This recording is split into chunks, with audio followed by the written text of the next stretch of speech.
If you've been watching my videos on Indian Child Welfare Act good cause findings, this is probably the video you've been waiting on.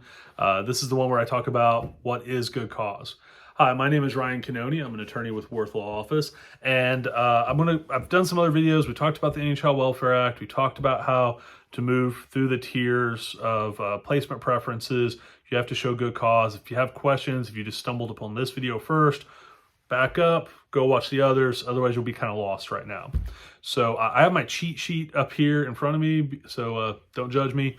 But I've got it to help go through all of this to each one of the different ways good cause has been found per the ICW, the BIA, Indian Child Welfare Act guidelines. Now, these are put out there to give courts some guidance. Most of this has already been incorporated in case law or in some places statute. So I'm just going to go through these. So your first one is one that I think I might have talked about in a previous video, probably like a year ago, coming up on now, where we talked about the parents' placement preference. So parents do get a choice, especially Native parents. Remember, this is all concerning Native American children. Parents do get some choice in this. Now, one problem you see come up is where parents say, hey, I want to pick this placement, and that's it. That's not what the guidelines actually say. The guidelines say the parents have to review the placement, that they've reviewed placements, both the one they want and the one they don't want. And then they can make a determination that they can say, or kind of a recommendation to the court, and that is good cause. The court can take the parent's recommendation after they've reviewed both placements and make that determination. Now, here's kind of a fun little twist on this, is that it used to require both parents, but now under the new ICWA guidelines, it says the request of one or both. So you don't actually have to have both parents making this. If one parent wants maybe their family to have the child in question, then they can make that that statement to the court after they've reviewed both placement preference or both placements options. If maybe the other parent is not around, then this kind of gives a little bit more leeway for courts to look at what parents want. And a lot of times parents want, want their extended family, want aunts, uncles, brothers, sisters, grandparents to have the children, and that's understandable. That keeps the child in the home, or not in the home of the parent, but like in the home family group. So you have a child that has all those family connections and shared history.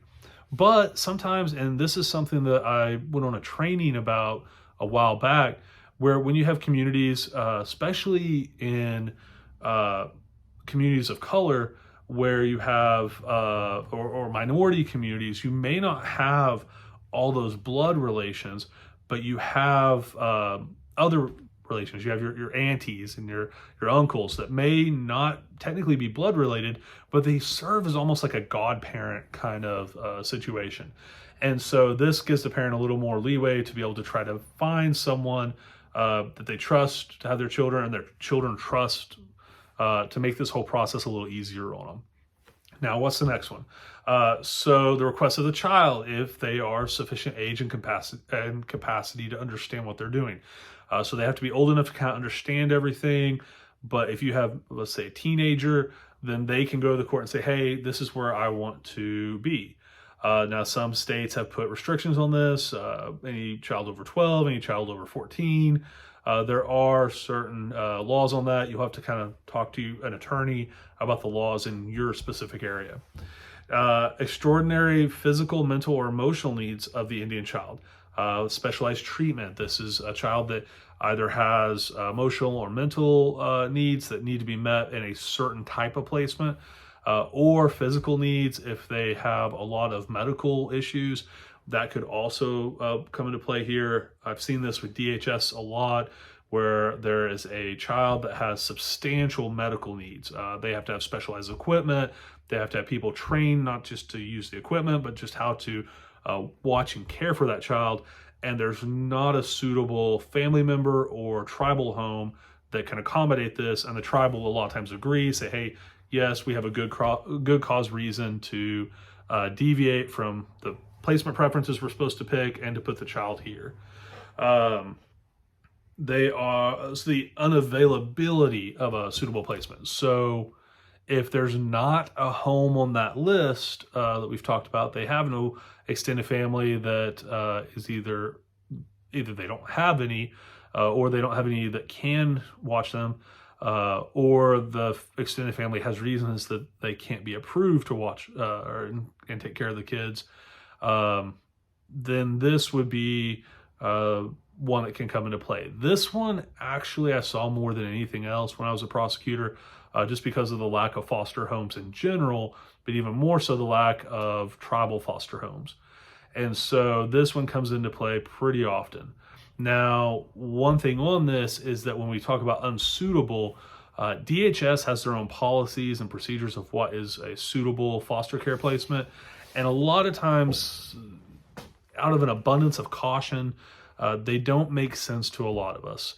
So I've seen people who have had maybe a case in 20 years ago on maybe a possession of marijuana, or maybe they were in a relationship and had a domestic incident when they were in their 18 years old, and now they're in their 40s, and this is still popping up to keep them from being placement. It doesn't happen all the time, but sometimes that happens.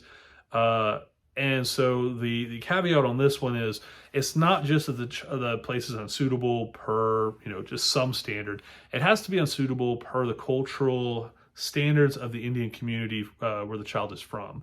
So if the tribe comes in and says, hey, look, this was a DUI incident that is 15, 20 years old.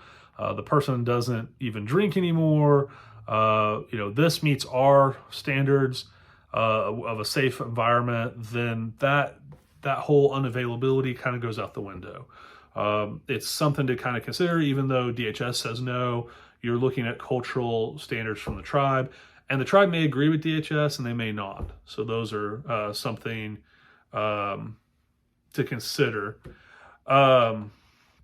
The other things about this that you probably need to know, socioeconomic status should not be part of the factor to depart from any of the placement preferences. You can't just say someone is too poor to have the child. That doesn't really work. If they can safely take care of the child, for health, safety, welfare, all that, even if they're not living, in a mansion in Edmond or wherever you want to pick, then it doesn't have to be based on that. It can't be based on socioeconomics. Likewise, just normal family bonding cannot be a reason to change. So if you have a child in a home that's non-preference based and the tribe wants to come in and change it, this happens a lot. It sometimes makes the news, sometimes doesn't, where a tribe comes in, says, hey, we get it that this kid's been with these people for over a year, 2 years, 3 years, but they were not placement preference-wise, they're not on the list. We're going into adoption or guardianship or something like that now. We want to move the child to another home. Or parents are still working on their treatment plan for DHS. We had a home that's placement preference. It opened up. We're going to move the child. You can't say that the child is just normally bonded to this parent, this foster parent, and that be enough. That said, there are certain cases out there where the Oklahoma Supreme Court has upheld certain cases where there was extensive bonding, where the child had been there for a considerable amount of time. The emotional bond was testified to. That has been used before. So there's kind of a fine line you have to walk on that front. If you have questions about this, then please give us a call. Go to our website, tahlequahattorney.com. If this is a CPS, DHS kind of investigation, go to our CPS investigation defense.com and let us know. Maybe we can help you. Thank you.